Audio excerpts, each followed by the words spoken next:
F'dan it-tieni programm fis-sensiela ta' tagħlim ħajja ta' qima u tifħir, illum ser nitkellmu fuq xi ħaġa li l-Mulej ordnalna biex ma nagħmlux. Nistgħu nsejħulu kmandament mhux wieħed mill-10 kmandamenti. Alla qasejja nsejħulu istruzzjoni, xi ħaġa li nsibu fit-Torah. It-Torah ma ninsawx hija l-istruzzjonijiet ta' Alla għalina kif għandna ngħixu. U wieħed mill-istruzzjonijiet li Alla jtina huwa sabiex ma nitalmux id-drawwiet tal-ġnus. Interessanti ħafna dana insibuh fl-iskroll ta' Ġeremija kapitlu 10 vers 1 fejn jaqra hekk. Isimgħu dar Iżrael il-kelma li jgħidilkom il-Mulej. Dan jgħid il-Mulej. Drawwiet il-ġnus la titalmux. U la tibżawx mis-sinjali ta' smawiet. Il-ġnus jitbeżżaw minnhom. Għax ir-reliġjon tal-popli hija fruwa. Ewda maqtuha minn ġol bosk. Xogħol idejn bl-imgħallem bl-iskalpell. Hawnhekk nistgħu niftħu ħafna imma għal dana it-tagħlim tal-lum ħanieħdu l-ewwel biċċa ta' l-ewwel vers fil-fatt fejn qed jgħidilna fl-ewwel u t-tieni vers fejn qed jgħidilna dan qed jgħid il-Mulej. Il-Mulej qed jgħidilkom qed jerġa' jirrepeti il-profeta, il-Mulej qed jgħidilkom drawwiet il-ġnus la titalmux. Interessanti il għaliex meta qed jitkellem fuq drawwiet il-ġnus mhux kulħadd jaf għal xiex il-Mulej qed jirreferi, imma aħna nafu li qed jirreferi għal tradizzjonijiet pagani. Meta ngħid tradizzjonijiet pagani nerġa' nsemmi bħalma dejjem insemmi ma niddejjaqx ngħid il-verità jiena hawnhekk qed jitkellem fuq il-tradizzjoni għarrieqa tal-festa tal-Milied, fuq it-tradizzjoni għarrieqa tal-festa tal-Easter, fuq it-tradizzjoni għarrieqa tal-festa pereżempju ta' San Valentinu. Hawnhekk il-kelma tal-qed titkellem fuq dawn l-affarijiet.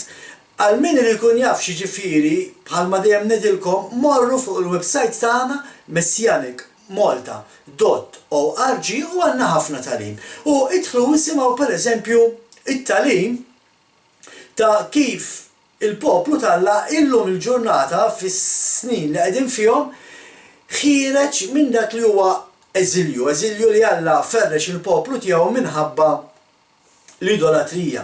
Li ġara kien li suppost kellhom jiġu lura wara ċertu snin, imma l-Mulej qallhom jekk tibqgħu fl-idolatrija, il-kastig tagħkom nagħmlulkom għal 7 darbit aktar. U allura għal 2730 sena il-poplu talla għex fl-eżilju inferrex mad-dinja kollha. Illum nafu fiċ-ċert li Alla qed issejjaħ lura il-poplu tiegħu sabiex jerġa' jiġi jqimu din id-darba mhux fl-idolatrija, imma jiġi biex iqimu fil-verità u fl-ispiritu kif jgħidilna Jaxua. Jaxua jgħidilna li fitxu l-Alla, imbirku l-Alla, għandna nitolbu lill-Alla l-Missier, imma dawk li jqimu l-Alla jqimuh fl-ispiritu u fil-verità. U għalhekk hawnhekk permezz tal-profeta Ġeremija il-Missier Alla qed jgħidilna drawwiet il-ġnus la titalmux. X'inhi l-problema tagħna aħna nagħmlu t-tagħlim tagħna bil-Malti għax il-poplu tagħna huwa Malti u l-fatt li aħna Maltin x'inhuma id-drawwiet tagħna, drawwiet illi pjuttost twilidna fihom. Kulħadd twieled fil-sistema li niċċelebraw daw il-festi pagani li qed insemmu bħalmi l-festa tal-Milied li oriġinarjament kienet il-festa tax-Xemx u kienet il-Knisja Kattolika li dawret din il-ġurnata bħala il-birthday ta' Ġesu li xi ħaġa li anke l-Knisja Evanġelika li hija bint il-Knisja Rumana Kattolika tkompli segwi fuq dan il-passi u tiċċelebra din l-istess festa, tiċċelebra l-istess festa ta' l-Easter, xi ħaġa li ġejja biex kienet festa li kienet tiċċelebra l-Axtar li kienet Alla pagana, Alla falsa ta' żmien il-Babilonja. Naraw ukoll daw il-knejjes li qed insemmi jiċċelebraw il-jum ta' San Valentinu pereżempju, xi ħaġa li hija pagana. Xi ħaġa li Alla qed jgħidilna oqgħodu attenti li ma tagħmlux, ma titalmux, li ma tmorrux tagħmlu bħalhom. Imma kif qed ngħid aħna bħala poplu imweldin f'dan il-pajjiż disgrazzjatament Ruman Kattoliku u rritna dan it-talim. Bħala tfal ġejna malma dan it-talim minn ġkunitna illum il-ġurnata. Anke mexxejja tal-knejjes stess jalmu lil ulidhom il-gidba ta' Father Christmas. Jgħidulhom li Father Christmas ġej ġibilhom ir-rigali u jitalmu li ta' Father Christmas fil-lejl tal-5 u tal-24 ta' Diċembru ikun qiegħed idur mad-dinja kollha, jkun kullimkien jilħaq it-tfal kollha u jitihom rigal, xi ħaġa li Alla biss jista' jagħmel li jkun kullimkien fl-istess ħin għal daqstant qed ipoġġu lil dan Father Christmas fil-pożizzjoni ta' Alla, apparti l-ħafna gideb oħrajn illi jaslu biex jgħidu lil uliedhom rigward dawn il-festi. Xi ħaġa li anki aħna tallimna fihom, kbirna fihom, ġejna mal-min. Fil-fatt kienu parti minn ħajjitna u il-problema ili għal ħafna dan it-talim xorta għadu hemmhekk, xorta għadhom jitalmu dan it-talim, xorta għadhom jimxu wara daw it-tradizzjonijiet tad-dinja. Ejja ħana naraw xejdilna il-Molej dwar dan, għax fl-aħħar mill-aħħar aħna dejjem irridu nirreferu għal kelma Alla biex naraw Alla x'qed jgħidilna. U dana insibuh fil-ktieb ta' Deuteronomju, ma ninsawx li id-Deuteronomju, il-ktieb ta' Deuteronomju huwa dak li nsejħulu id-djarju ta' Mosè. Fih Mosè kien qed jikteb dak kollu li l-poplu rridu jkunu jafu biex jibqgħu mixjin wara mowtu kif suppost. U fil-ktieb ta' Deuteronomju kapitlu 12 vers 29 jaqra hekk. Il-Mulej Alla tiegħek jeqret il-ġnus li jinsejjer għandhom biex tkeċċihom minn quddiemek u int teqridhom u tagħmmar farthom. Alla qed jgħidilhom isma' se neqred dawn in-nies, imma kien hemm raġuni għalfejn Alla kellu jeqred dawn in-nies. Li kieku dawn in-nies kienu jemmnu f'Alla ta' Iżrael, Alla ma kienx ikollu għalfejn jeqridhom. Qed naraw ħbib tiegħi, dawn in-nies kienu idolatri. L-idolatrija għandha il-konsegwenzi tagħha. Li inti tiċċelebra festi pagani għandha il-konsegwenzi tagħha. Il għaliex il-knejjes illum kemm dik Rumana Kattolika u kemm dik Evanġelika ma jiċċelebrawx il-festi tal-Mulej, anzi jgħidu l-festi tal-Mulej illum ma joddux għalina m'għandniex għalfejn niċċelebrawhom, imma jiċċelebraw festi illi Alla ma qalinniex biex niċċelebraw. Ftakru li qed nitkellmu ħbib tiegħi fuq ħajja ta' kif infaħru u nqimu l-Mulej. Jekk inti qed tiċċelebra daw il-festi pagani, bħal l-Easter, San Valentino, l-Easter, jekk inti qed tiċċelebra daw il-festi, inti m'intix verament tagħti qima lil Alla. Illa li Alla għandu 7 festi li huma tiegħu, żmien appuntat huwa Moebim jgħidulhom, żmien appuntat fejn Alla għalejjew u ltaqgħu miegħi f'dawk is-7 festi. Imkien ma qalinna Alla biex niċċelebraw il-birthday ta' Ġesu. Imkien ma qalinna Alla biex niċċelebraw il-festa ta' l-Easter. Imkien Alla ma qalinna biex niċċelebraw il-festa ta' San Valentino. Ma qed taraw it-talim qarrieq li ħafna għadhom sal-lum jimxu warajh. Ħafna għadhom sal-lum ma jistgħux jinħallu minn dan it-talim. Talim li huwa qarrieq, talim li qed ifisser telfien għal min jemnu u għal min jimxu warajh. Għadna kif ftaħna l-programm tagħna. Titalmux id-drawiet tal-ġnus, tal-pagani. Alla kien jaf li l-poplu kien se jinferex minħabba l-idolatrija, kien jaf li l-poplu tiegħu se jmur jammar fost il-pagani. U qed jagħmilha ċara meta tkunu hemm titalmux drawietom. Xi ħaġa illi ħafna jissejħu Kattoliċi u dawk anke li jissejħu Kristjani, xi ħaġa li qed jagħmlu. Xi ħaġa li qed jagħmlu hija li jmorru wara drawiet tan-nazzjonijiet, wara drawiet tal-pagani. Araw Alla x'jgħidilna fil-ktieb ta' Deuteronomju kapitlu 12 vers 30. Ejja naraw xi jgħid flimkien. Qis li ma tinqabadx u tmur warahom wara li tkun ridthom minn quddiemek. U li ma titkixxifx dwar l-allat tagħhom u tajt kif kienu jqimu dawn il-ġnus lill-allat tagħhom. Ħanagħmel hekk jiena wkoll. Araw kif beda dan il-vers bibtiegħi. Deuteronomju kapitlu 11 vers 30. Kif beda? Qis li ma tinqabdux. Beda bitwissija. Il-mulej qiegħed iwissina. Qed iwissina biex ma nitalmux il-mod pagan ta' kif tqim l-Alla. Ara ex qed jgħidilna, ara li ma tmorrux tfittxu kif kienu jqimu daw il-ġnus l-allat tagħhom. Ħanagħmel hekk jiena wkoll. Din hija propju dik li l-knejjes illum jagħmlu. M'għandix għalfejn noqgħod nirrepeti ruħi ħanagħmilha ċara.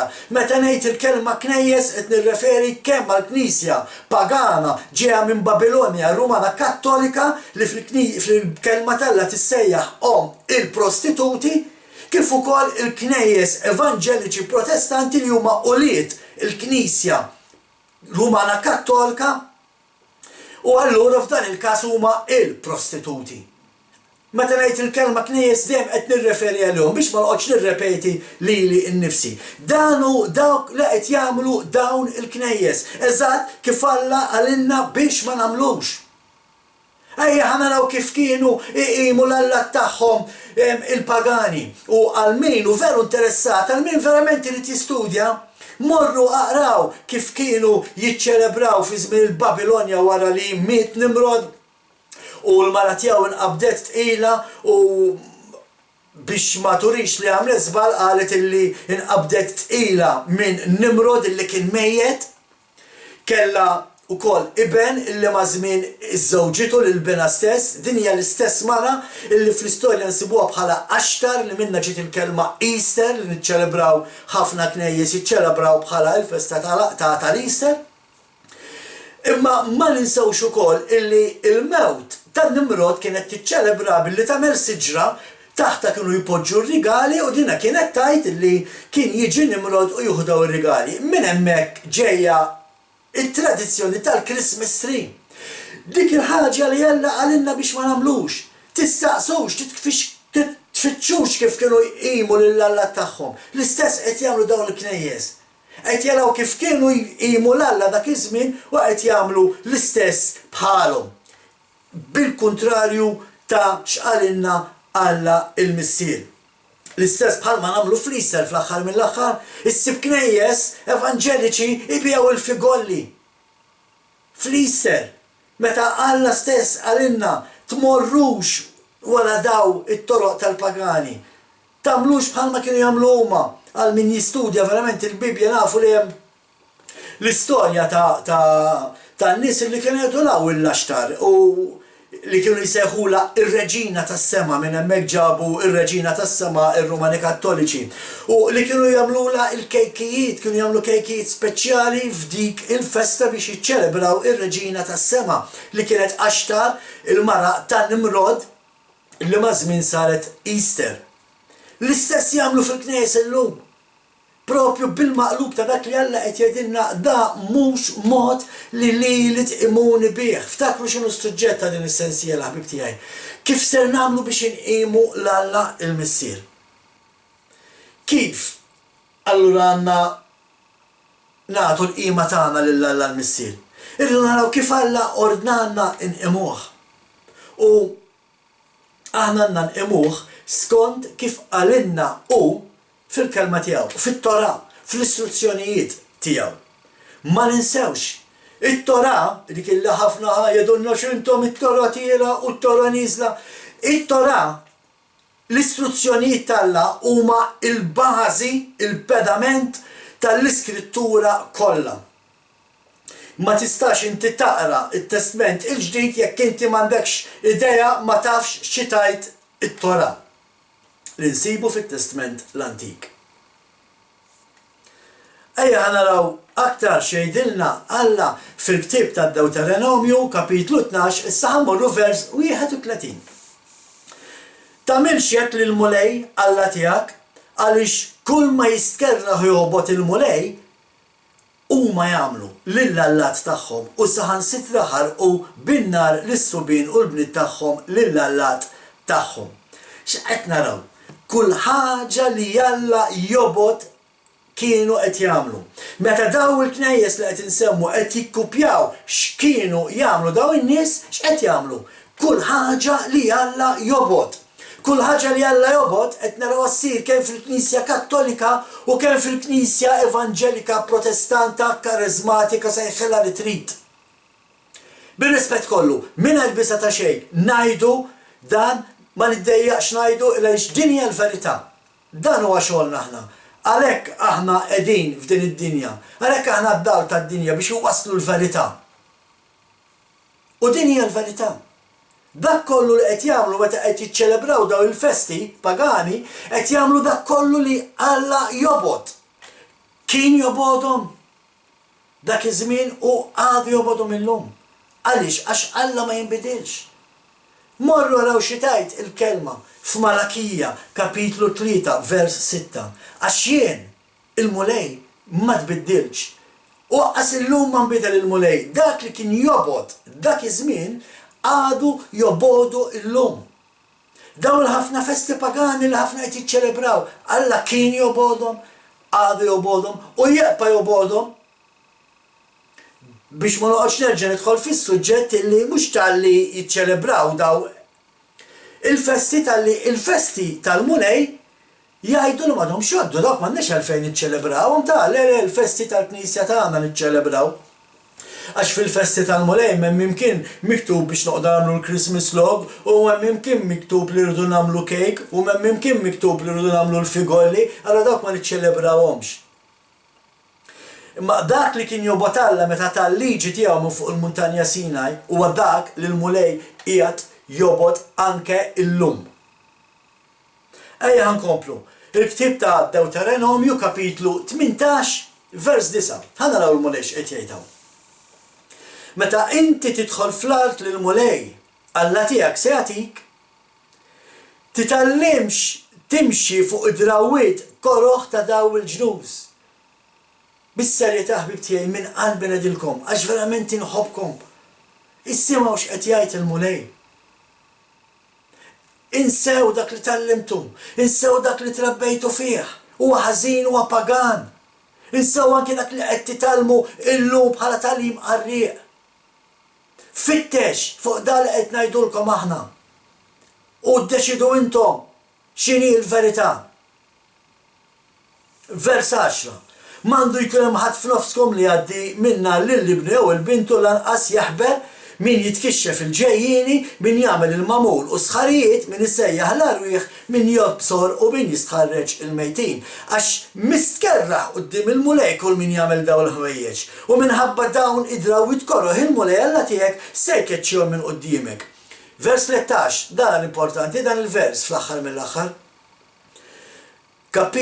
Deuteronomju kapitlu 18 vers 13. Kun perfett quddiem il-mulej Alla tiegħek. X'jiġifieri tkun perfett? X'i tfisser? X'i trid tagħmel biex tkun perfett? Nibdew minn hemm. X'i trid tagħmel biex tkun perfett?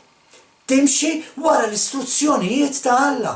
B'hekk Noa stab perfett, b'hekk Abraham stab perfett, b'hekk Marija u Giuseppe instabu perfetti, b'hekk Zakarija u l-mara tiegħu instabu perfetti. Għaliex? Għax kienu jimxu mal-istruzzjonijiet ta' Alla. X'i tfisser il-kelma perfett? Ikkommetti ruħek. Kun devot. Iddedika. Kun entużjast f'dak li tagħmel. Għamlu bl-entużjażmu. Dak li jfisser kun perfett. Deuteronomju kapitlu 18 vers 14. Għax dawn il-ġnus li nset tkeċċi l-barra jisimgħu minn dawk li jobsru u jħebbru imma lilek il-mulej Alla tiegħek ma ħallikx tagħmel hekk. Interessanti. Aħna ma sirniex parti mill-familja ta' Alla, aħna ma sirniex parti minn Iżrael biex nagħmlu l-affarijiet li l-ġnus jagħmlu. Meta qed ngħid il-kelma ġnus qed nirreferi għal popli tad-dinja li x'inti għandek in-nazzjon ta' Izrael li aħna huwa parti minnu, u mbagħad għandek in-nazzjonijiet l-oħra. Alla jagħmel distinzjoni, jiddistingwu bejn in-nazzjon ta' Izrael u n-nazzjonijiet l-oħra. In-nazzjonijiet l-oħra dawk li aħna nsejħulhom pagani. Mhux bil-fors pagani għax ma jemnux, jista' jkun bħalma qed naraw ħafna huma dawk il-Kristjani fid-dinja illi jiżbaljaw meta jaħsbu li jistgħu iqimu l-Alla bil-mod kif jaħsbu huma. U għal-Alla dawk huma xorta parti minn nazzjonijiet. Għaliex qed jagħmlu bil-maqlub ta' dak li Alla stess qal biex ma nagħmlux. Aħna ma ġejniex maħturin biex inħaltu dak li nemnu. Ftakru xedna fl-ewwel programm. Kienu jħaltu r-reliġjonijiet tan-naħa tal-Vant, kienu jibnu liġijiet biex minnhom jipproteġu l-kelma tal-Alla u kienu qed iġibuha fix-xejn. Aħna ma nagħmlux minn dawn l-affarijiet. Maħniex maħturin minn Alla biex inħaltu it-twemmin tagħna. Aħna maħniex maħturin biex nagħmlu kompromess u hija mhux niċċelebraw il-birthday ta' Ġesu. U hija x'qed nagħmlu ħażin, ma qed nagħmlu xejn ħażin, anke l-anġli ċċelebrawh. Waħda mill-iskużi li jġibu. Anke r-rajja ċċelebrawh. Imkien maħna ordnati biex niċċelebraw il-jum li fih twilet il-Messija, ma taqqas biss nafu meta kien. Mhux se noqgħod nidħol fl-argument ta' x'għamlu l-anġli u għamlu r-rajja, imma għal min ma jafx mid-definizzjoni tal-kliem bil-Malti hemm differenza bejn tiċċelebra u tiġi u tħabbar jew kellha tifraħ bl-aħbar. Imkien ma naraw l-ħadd jiċċelebra, l-anġli ġewwa ħabbru u r-rajja ferħu bl-aħbar. Inkomplu. Ejja ħa narawx għalina Alla permezz tal-Apostlu Pietru fl-ewwel ittra li kiteb lil dawk imxertin fid-diaspora, l dawk li kienu mxerdin mad-dinja kollha, l-10 tribujiet ta' Izrael. Ara x'qallhom Pietru li aħna nagħmlu parti minnhom tinsewx. Ara x'qallhom Pietru. Fl-ewwel ittra ta' Pietru, it-tieni kapitlu vers 9. Imma intom ġens maħtur, saċerdozju rjal, nazzjon qaddis, poplu li Alla kiseb għalih biex inxandru t-tifħir ta' dak li se jħilkom midlam għad-dawl tiegħu tal-aġeb. Għal xiex aħna maħturin? Biex inxandru il-Vanġelu, l-aħbar it-tajba. Meta qed ngħid il-Vanġelu għal dawk li ma jafux mhux qed nitkellmu biss fuq dak li hemm miktub f'Mattew, f'Mark, f'Luqa u Ġwanni, il-Vanġelu l-aħbar it-tajba tibda mill-bidunet tal-Bibja u nsibuha fit-Torah. It-Torah hija l-Vanġelu, it-Torah hija l-aħbar it-tajba. Għażel illum għallinna l-molej dak li hu tajjeb u dak li hu ħażin. Għażel it-tajjeb, ħalli inti tkun imbierek. Allura x'inhu t-tajjeb li rrid nagħmel? Tistudja x'hemm miktub fit-Torah li Alla jridna nagħmlu. U meta inti tagħmel dak tkun qed toġob l-Alla u Alla jbierkek. Dik hi l-aħbar it-tajba. Jekk inti ma segwix it-Torah, jekk inti ma tippritkax it-Torah, ma tippritkax l-istruzzjonijiet tal-Alla fit-Torah, inti ma tix tippritka l-aħbar it-tajba, qed tippritka l-aħbar li inti dejjem qed tisma' mingħand il-predikatur jew l-għalliem tiegħek. Anke Jaxua, meta bagħat id-dixxipli biex imorru u jevanġelizzaw ixandru l-aħbar it-tajba, x'qallhom morru u morru wara xi reliġjon tad-dinja? Le. Anzi, Jaxua ma qalilhomx morru wara l-reliġjon, ma qalilniex imxu wara tradizzjonijiet. Meta Jaxua tagħna l-kmandament biex immorru u nevanġelizzaw ma qalilniex biex immorru u nimxu fit-traqat tad-dinja. X'qalilna Jaxua? Qalilna imxu warajja. Wara Jaxua rridu nimxu. Għaliex Jaxua huwa t-Torah magħmul bniedem. Il-kelma tal-Alla magħmul bniedem. U allura x'irridu nagħmlu aħna jekk Jaxua qed jgħidilna imxu warajja, aħna rridu nimxu warajh. X'jiġifieri nimxu warajh? Il-ħajja ta' Jaxua hija deskritta bħala li mexa mal-istruzzjonijiet tal-Alla. Huwa l-uniku wieħed li mexa perfett. Il-ħajja ta' Jaxua hija definita bħala li mexa b'ubbidjenza totali lejn it-Torah. Mela meta Jexua jgħidilna imxu warajja, dak li rridu nagħmlu. Nimxu warajja, nimxu wara l-istruzzjonijiet tagħna. L-istess istruzzjonijiet li l-Knisja llum tgħid m'għadniex taħthom ma jgħoddux għalina. Dawk m'għadhomx jgħoddu. Ejja ħanaraw xejdilna Alla l-Missier fil-Ktieb tal-Levitiku. Ktieb tal-Levitiku kapitlu 18 minn versu 1 sa 3. Il-mulej kellem lil Mose u qallu: kellem il-lulit Izrael u għajdilhom, jien il-mulej Alla tagħkom. La tagħmlux bħalma jagħmlu fl-art tal-Eġittu fejn kontu tagħmlu u tagħmlux bħalma jagħmlu fl-art ta' Kanaan li se nġibkom fiha, timxux skont il-liġijiet tagħhom. Issa inti forsi tgħidli ma dak għal meta kienu fl-Eġittu kien qed jgħid, dak għal meta kienu f'Kanaan kien qed jgħid, ħabib tiegħi.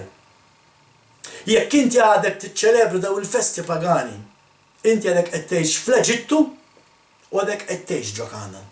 Għadek ma ġejtx f'Iżrael spiritwali.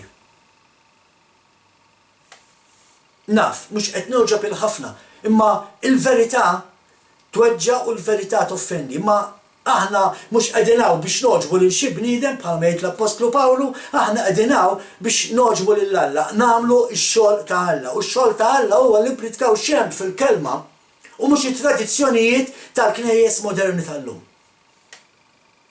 Għalax qal, jien ħriġtkom mill-Eġittu. Dak li qed jgħid il-mulej, jien ħriġtkom mill-Eġittu. Oħorġu l-Eġittu minn ġo fikom.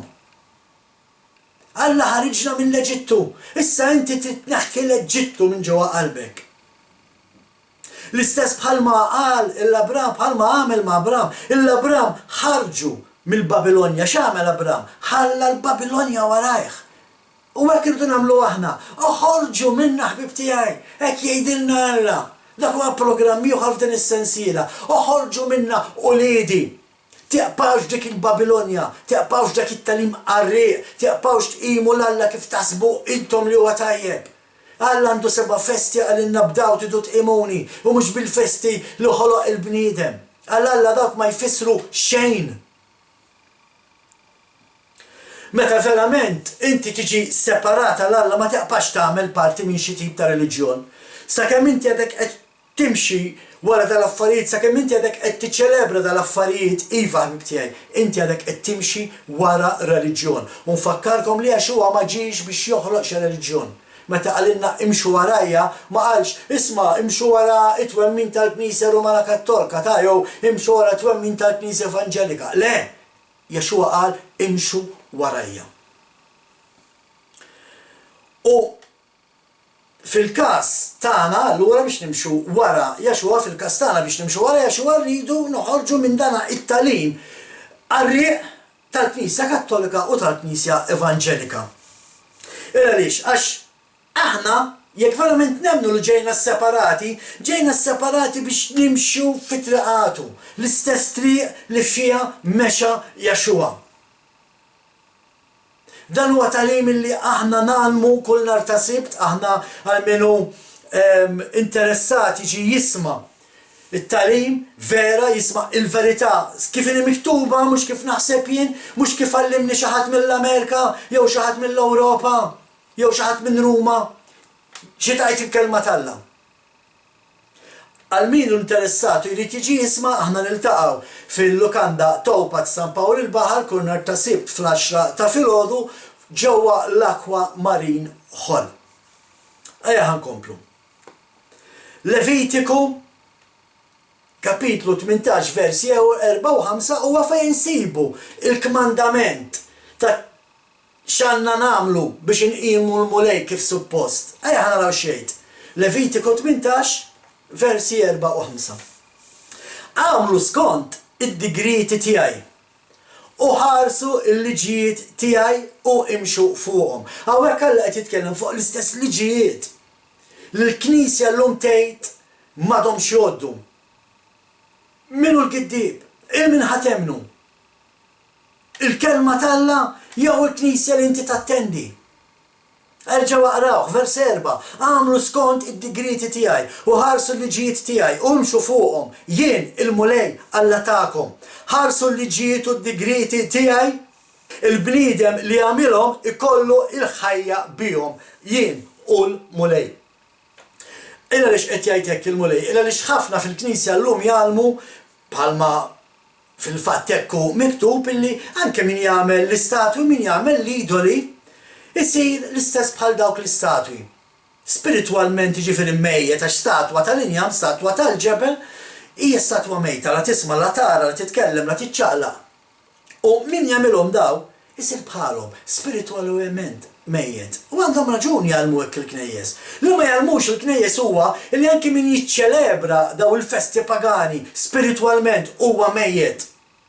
M'intix qed tqim il-Alla ta' Iżrael, m'intix qed tqim il-Alla tal-Bibja, m'intix qed tqim il-dak l-Alla li l-Bibja sejjaħlu Jahwe, Jahova, Jaħwa, sejjaħlu li trid.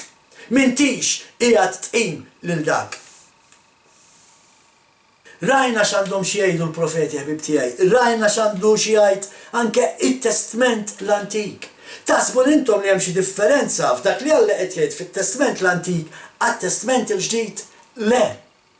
Imkien jiena personali ili issa għal daw l-aħħar 12-il sena jekk mhux aktar 12-13 sena nistudja x'tajt il-kelma tal-Alla. U imkien ma nsib konflitt bejn it-Testament il-ġdid u t-Testament il-qadim. L-uniku konflitt li għandi huwa it-titlu Testament qadim u Testament ġdid. Hija xi ħaġa li vvinta l-bniedem, xi ħaġa li l-bniedem daħħallek ġo moħħok u inti qed tibża titlaq minnha bil-konsekwenza li qed tiġi mqarraq kull darba li inti tiġi biex tieħu xi tagħlim minn dak li illum jiġi mgħallem fil-knejjes. Imma dak li jgħidu t-Testament il-ġdid biddel it-Testament l-Antik jiddispjaċini ngħidilkom ma jafux x'inhu ma jgħidu. Huma mqarqa imsiken għax imqarqa u forsi ma jafux għax jiena naf li hemm min hu mqarraq u jaf. Jiena naf li hemm min jaf għall-verità ma jistax jammettiha. L-istess bħal Knisja Kattolika. Knisja Kattolika ħafna jafu għall-verità ma jistgħux jammettuha. U l-istess fil-Knisja Evanġelika. Jafu li dak il-ħafna affarijiet li aħna qed ngħidulkom għandna raġun. Ma jistawx jiġu fuq il-pulp jgħidulkom isma' messejnek molt għandhom raġun. Ma jistawx. Imma imsiken. Ara jiena ma niddejjaqx ngħid. Jiddispjaċini tat-talim li għallimt fil-Knisja Evanġelika meta għallimt talim għarrieq għaliex għax hekk kont mgħallem u nitlob maħfra il dawk li forsi semgħu xi talim tiegħi illi kien żbaljat għax hekk kont qed niġi mgħallem. Illum naf il-verità. U għalhekk qed ngħid it-talim li għandi ngħid ħalli kulħadd ikun jaf illi jiena dan hu l-istandard tiegħi. Il-kelma tal-Alla mhux il-kelma tal-bniedem. Imkien ma naraw it-Testament il-ġdid f'xi konflitt mat-Testament l-Antik jew inkella t-Testament l-Antik f'xi ġlieda mat-Testament il-ġdid. Imkien. Jekk inti m'intix kapaċi tara l-Antik u l-ġdid jaqblu, allura dispeċini ngħidlek id-dottrina tiegħek hija totalment żbaljata. Għaliex imkien ma jikkontradixxu wieħed il-ieħor. Pawlu ma jikkontradixxix għal Jaxua, Jaxua ma jikkontradixxix għal il-profeti, il-profeti ma jikkontradixxux x'qal Alla fit-Torah. Kollha jaqblu mill-bidu sal-aħħar kelma waħda. Imkien ma naraw fil-fatt l-apostli jikkontradixxu t-Torah. Imkien. Anzi, għal min ma jafx. Il-bażi ta' dak kollu li kitab Pawlu hija t-Torah.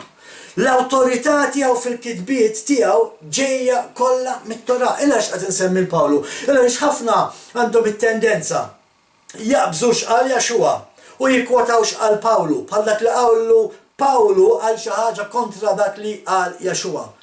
U hawnhekk fejn jiżbaljaw. Hawnhekk fejn Pietru kien profetiku meta qal ħafna jinterpretaw il-Pawlu ħażin għat-telfin tagħhom. Pawlu qatt ma qal xejn kontra l-liġi tal-Alla, qatt ma qal il-liġi tal-Alla ma tixtot. Imkien. Fil-fatt, tafu kemm il-darba Pawlu kwota mit-Torah fl-itri tiegħu. Xi ħaġa li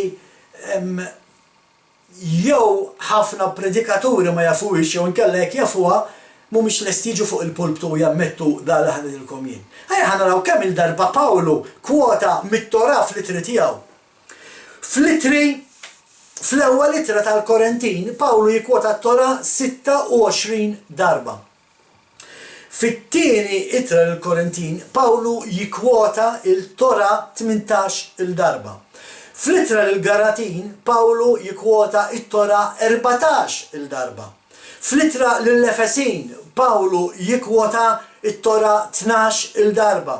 Fl-ittra l-Filistin, Pawlu jikkwota it-Tora 6 darbiet. Fl-ittra l-Kolossin 3 darbiet. Fl-ittra l-Tessalonjani, fl-ewwel ittra l-Tessalonjani isemmiha darba. Fit-tieni ittra l-Tessalonjani isemmiha 7 darbiet. Fil-ewwel ittra ta' Timotju jikkwota 4 darbiet. Fit-tieni ittra ta' Timotju jikkwota 9 darbiet. Mbagħad niġu għall-aħħar ittra dik il-famuża ittra lill-Lut li ħafna jikkwotawha biex jġibu l-argument li Pawlu għal liġi. Pawlu jikkwota mit-Tora 83 darba. Imma jgħidli inti kif jista' jikkwota 83 darba it-Tora fitra u niġu ngħid isma' Pawlu għat-Tora. Għalfejn qed jikkwota minna l-ħin kollu. Ftakru xeddilkom fl-aħħar programm, xogħol Pawlu kien li jwassal il-Jaxua lin-nazzjonijiet u jgħallimhom l-istruzzjonijiet tal-Alla, jgħallimhom it-Tora, għax inti inutli tgħid inti Kristjan, inutli inti tgħid li jiena nemmen fi Kristu jekk inti ma timxix wara l-liġi ta' Kristu. Meta Pawlu għal is-salvazzjoni hija permezz tal-liġi, Pawlu kien qiegħed jikkwota l-liġi. Diġà qedtilkom x'qal il-Mulej, x'qalhom lill-poplu Iżraelit. Ħanpoġġilkom qudielkom illum il-barka u s-saħta. Jekk intom timxu wara dak li qed ngħidilkom jien issalvaw. Mela, jekk inti timxi wara l-istruzzjonijiet tal-Alla, ħassalva. Jekk inti timxi wara Jaxua li huwa l-istruzzjonijiet tal-Alla magħmul bniedem, ħassalva. Bis-salvazzjoni ġejja hija permezz tal-fidi. Kien qed jikkwota t-Tora Pawlu. Ma kienx qed iwaqqa t-Tora meta għalek. Jekk aħna nimxu wara t-tradizzjonijiet tad-dinja, anke jekk naħsbu li aħna qed nagħmlu tajjeb, xorta maħniex inqimu l-Alla kif suppost. U l-Alla ma tagħmilx differenza. Jekk inti m'intix tqimu kif suppost, meta inti taf kif suppost qimux illum m'hemm skużi, illum qed nisimgħu ħafna tagħlim, hemm ħafna tagħlim fuq l-internet illum. Il-verità hemm qiegħda min irid jiskopriha. U once inti tiskopri l-verità tittieqaf tqim l-Alla kif taħseb inti li huwa tajjeb.